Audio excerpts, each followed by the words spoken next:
जाएगी। और तुमने ये सिला दिया? वो रोते रोते उनके कदमों से लिपट गई। अम्मी, मुझसे बहुत बड़ी गलती हो गई, खुदा के लिए मुझे माफ कर दे। मैंने ऐसा नहीं सोचा था। मैंने उस शख्स पर एतबार किया था। और शगुफ्ता बेगम का तो ब्लड प्रेशर ही लो हो गया। वो खुद भी लड़खड़ाते हुए बेड पर जा गिरी। माँ को संभालते हुए कमरे में ले आई और फिर उन्हें दवा देकर सुला दिया। दिल चाह रहा था कि वो भी और उसी वक्त खुद को खत्म कर दे। उसके हलक से ये चुभता हुआ कांटा निकल जाए कि उसने अपनी जिंदगी को अपने हाथों से बर्बाद किया। अदील उसे हर जगह से ब्लॉक कर दिया था। साथ में ये धमकी भेज दी कि अगर वो अपनी इज्जत की हिफाजत चाहती है तो उस बच्चे को खत्म करके उसकी जिंदगी से हमेशा के लिए निकल जाए, वरना वो उसके साथ इतना बुरा पेश आएगा कि वो अपना शुमार ना मुर्दा लोगों में करेगी और ना ही जिंदा लोगों में। और भला इसके बाद क्या मुमकिन था?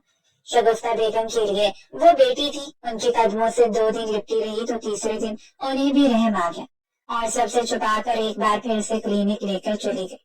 डॉक्टर ने तस्दीक कर दी कि वो वाकई माँ बनने वाली है। शुरुआती हमला है, इसलिए इतनी पेचीदगियों का शिकार नहीं। उन्होंने कह दिया था कि वो उसका पेट था, लेकिन भला घर में किसी को बताए बगैर वो इतना बड़ा कदम कैसे उठा सकती थी? बूढ़ी कवारी लड़की जो निकाह में जान से झांसे में आकर अपनी इज्जत गंवा चुकी थी। मजबूर होकर उस रोज अपनी बहन नायला बेगम के दरवाजे पर चली आई और आती उनके सामने रो पड़ी। उनके पास और कोई रास्ता नहीं था। नायला बेगम भी फिजा को हैरत भरी नजरों से देखती रह गई। कितना मलाल हुआ था उन्हें, ये उनका दिल जानता था।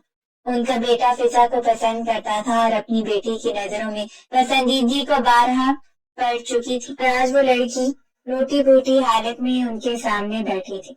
जो भी तब नायला बेगम का शगुफ्ता बेगम से रिश्ता था, वो उनकी बड़ी बहन थी और उनकी माँ के बराबर थी।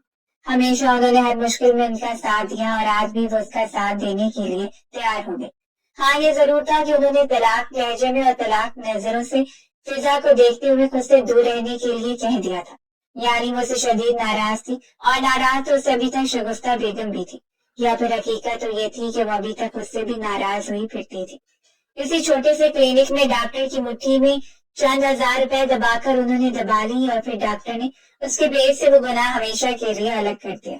चाहे वो एक मासूम जान की जिंदगी का इख्तिताम था, लेकिन जरूरी था। वो अपनी जिंदगी में से लेकर कहाँ जाती? वो उसे ना तो एक अच्छी जिंदगी दे सकती थी और ना ही कोई, ना तो फिर उसे अपने वजूद से अलग कर देना ही बेहतर था। तकलीफ और दुख की शिद्दत से ना जाने वो कितनी देर रोती रही और फिर डॉक्टर ने उसे दवा देकर घर भेज दिया।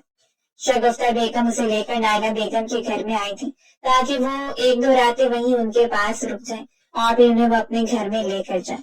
ये उसके लिए बहुत बड़ा खसारा था। जिंदगी में गोया हर चीज छीन कर रह गई थी और सबसे बड़ा खसारा उस शख्स के लिए था जो दरवाजे की दहलीज से टेक लेटाकर खड़ा उसे यूं देख रहा था जैसे कि एक शख्स ने किसी की खातिर सारी जिंदगी गंवा दी हो और उसे वो भी मयसर न आया हो। तुमने कितनी बड़ी गलती कर दी फिजा। तुमने जानती कि उसके बाद तुम्हारा क्या बनेगा, कौन तुम्हें अपनाएगा और किसकी जिंदगी को बर्बाद करोगी तुम। नायला बेगम तो उसे देखते फूट फूट कर रो पड़ी। वो खुद भी तकलीफ से बिल्कुल मुरझा गई थी। दिलावर दुख भरी नजरों से उसे देखता रहा और फिर चुपचाप अपने कमरे में चला गया। उस रोज वो पूरी रात ही टेरेस पर खड़ा, तो क्या ये इख्तिताम था उसकी मोहब्बत का?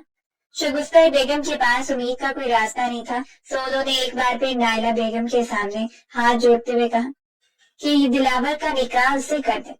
नायला बेगम ने तो हरी झंडी दिखा दी। उन्होंने कह दिया था कि अपने बेटे की जिंदगी बर्बाद नहीं कर सकती, लेकिन शायद इतनी मौत खाने के बाद भी वो शख्स मोहब्बत से हारा नहीं था। उसने चुपचाप खुद को पेश कर दिया। तुम पागल हो गए हो दिलावर, मोहब्बत में इतने अंधे मत बनो, कल को तुम्हें पछतावा हो और तुम दोनों की जिंदगी बर्बाद हो जाए। फिजा बस चुपचाप सर झुकाए रोती रही। वो जानती थी कि उसकी माँ का फैसला उसके लिए दुरुस्त होगा। वैसे भी गुनाह की पोटली को अब वो घर में रखकर क्या करती? कोई अगर बाप की इज्जत देकर उसे अपना भी लेता तो हो सकता था कि उसे अगले लम्हे बदकिरदारी का लेबल लगाकर अपनी जिंदगी से अलग कर देता। लेकिन दिलावर तो सब कुछ जानता था। उसे यकीन था कि दिलावर कभी नहीं मानेगा, लेकिन उसमें दिलावर के अल्फाज उसके लिए किसी बम से कम नहीं थे जो उसकी रूह पर फोड़ दिए गए थे। बेटी की जिद के हाथों मजबूर होकर उन्होंने खुद निकाह के लिए रजामंदी दे दी और शगुफ्ता बेगम ने ज़िया साहब को कैसे मुतमईन किया था ये बस वो जानती थी और उनका खुदा। اور پھر عابد سے سرسری سا ذکر کر کے انہوں نے اگلے چند دنوں کے اندر اندر ہی نکاح کی ایک چھوٹی سی تقریب رکھی. سب کچھ ہی ختم کروا دیا گیا. اس کی پڑھائی، اس کا کیریئر، اس کا فیوچر سب کچھ داؤ پر لگا دیا گیا.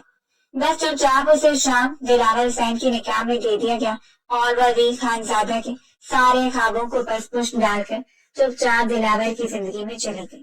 شاید معجزے کی طرح جو ساری زندگی وہ ساتھ لیے پھرتا بیٹی کی صحت کے سامنے نائلہ بیگم خاموش تھی. ایسا نہیں تھا کہ انہیں فضا سے محبت نہیں تھی، انہیں فضا سے محبت تھی، لیکن ان کے لیے سب سے زیادہ عزیز ان کا بیٹا تھا. اور پھر بیٹے کی خواہش کے آگے وہ چپ ساتھ گئی. اباشن کے 15 دنوں کے بعد اس کا نکاح ہو گیا اور آج وہ رخصت ہو کر دلاور کے کمرے میں موجود تھے، کسی ساکت وجود کی طرح، کسی بت کی طرح، بالکل خاموش، بے تاثر چہرہ لیے، جذبات سے آری وجود کے ساتھ وہ وہیں بیٹھی اپنی قسمت پر ماتم کر رہی تھی. کمرے کا دروازہ کھلا اور دلاور اندر داخل ہوا. اس کی سرخ آنکھوں سے اسے اندازہ ہو گیا تھا کہ اس پر کون سی قیامت ٹوٹ کر بکھری ہے. اس شخص نے اسے کتنی بار محبت سے کہہ دیا تھا کہ وہ اسے اپنانا چاہتا، اسے محبت کرتا، لیکن وہ ہر بار اسے ٹکراتے ہوئے خود سے دور دھکیل دیتے. وہ چپ چاپ سر جھکائے بیٹھی رہی. دلاور اس کے سامنے آ کر بیٹھ گیا اور پھر دیر تک اس کا چہرہ دیکھتا رہا. اتنی بھی ہمدردی مت دکھاؤ دلاور، مجھے اس کی عادت نہیں ہے. مانا میں قابل رحم ہوں، لیکن تمہاری آنکھوں میں مجھے یہ جذبہ اچھا نہیں لگ رہا. اس نے روتے ہوئے کہہ دیا اور دلاور بے تاثر چہرہ لیے اسے دیکھتا رہا.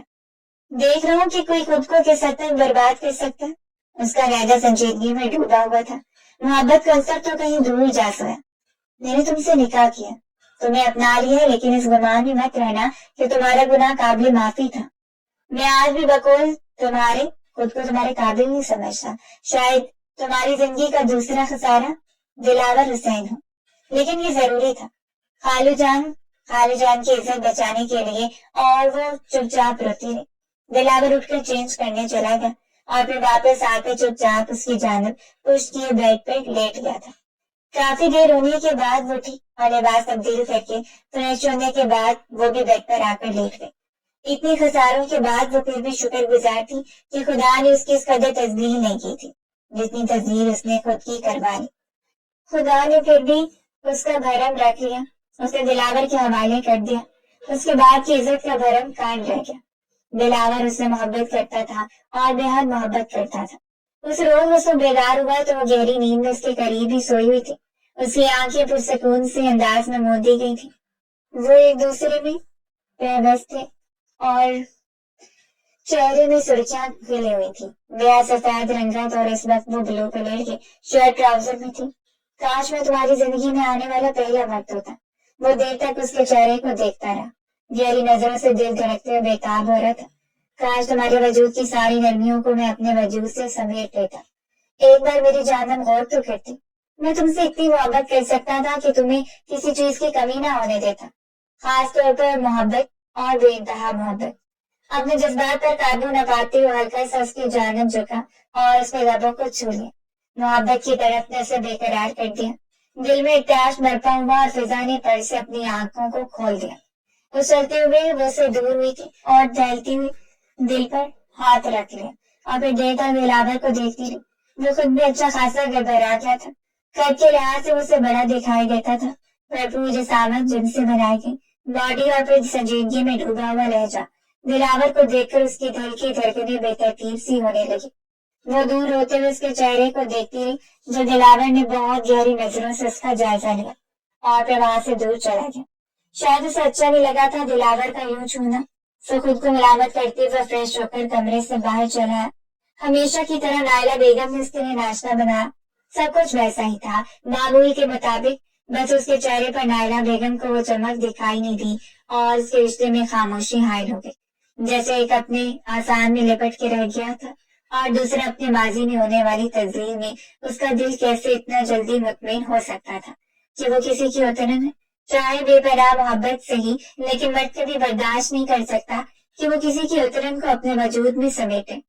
نائلہ بیگم بھی خاموش ہی رہی. اس نے دوسرے ہی دن کام کا آغاز کر لیا. گھر کی ساری ذمہ داریوں کو اس نے اپنے سر پر اٹھا لیا اور نائلہ بیگم کی بے انتہا عزت کرتی، ان کی خدمت کرتی، لیکن اس کے ساتھ کہ اس کے بعد बस बादल की बातचीत तक महदूद होकर रह गई।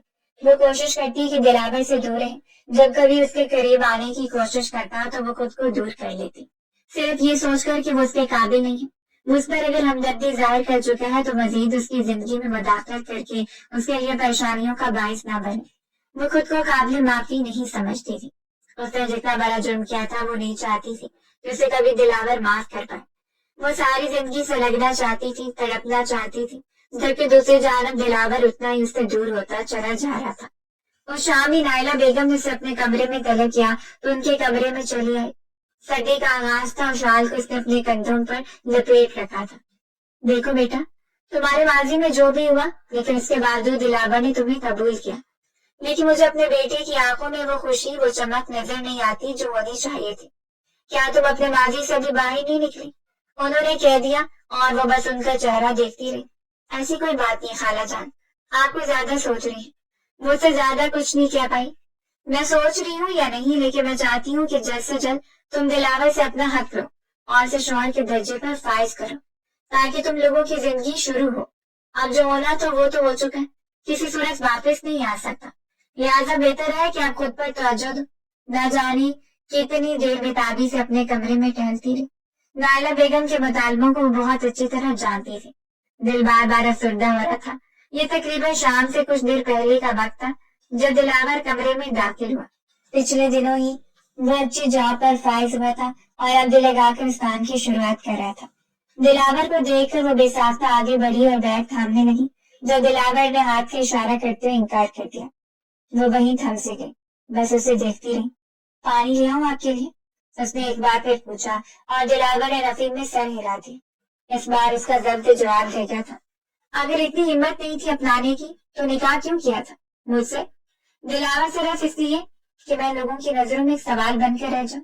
मैं जानती हूँ मैंने बहुत बड़ी गलती की है, आपका दिल दुखाया है, अपने माजी को दागदार कर लिया है, अपने किरदार पर उंगली उठाई है। लेकिन अगर चाहे तो मुझे यहीं खड़े खड़े हमेशा के लिए खत्म कर दे, लेकिन मुझे माफ कर दे।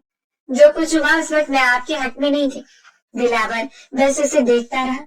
मेरे हक में होते हुए भी तुम मुझे अपने जायज हक से दूर रखती हो, तो फिर मैं कैसे तुम्हारे करीब आकर तुम्हारे दिल से उस शख्स को मिटा दूं?